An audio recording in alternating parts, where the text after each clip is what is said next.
اعوذ باللہ من الشیطان الرجیم بسم اللہ الرحمن الرحیم۔ السلام علیکم۔ اچھے اسلامک ویڈیوز دیکھنے کے لیے ہمارا چینل پنجتن پاک سبسکرائب کریں۔ آج ہم آپ کو حضرت امام جعفر صادق علیہ السلام کی چند فرامین سنائیں گے۔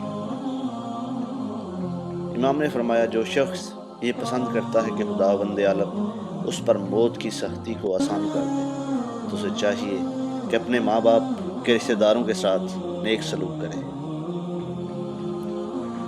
انسان کے لیے سب سے زیادہ مفید بات یہ ہے کہ وہ دوسروں کی عیب گیری سے پہلے اپنی عیب گیری کرے۔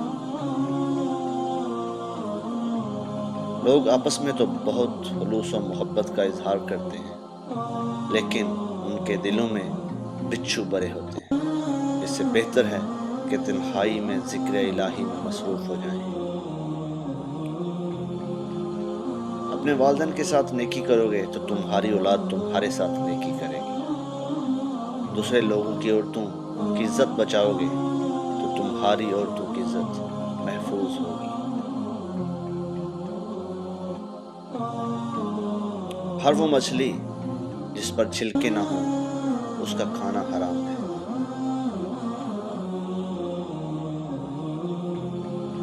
حضرت نوح علیہ السلام نے اپنی کشتی پر کتے اور خنزیر کو بٹھایا تھا، لیکن آپ نے کسی حرام زادے کو کشتی پر سوار نہیں کیا تھا۔ حضرت امام جعفر صادق علیہ السلام۔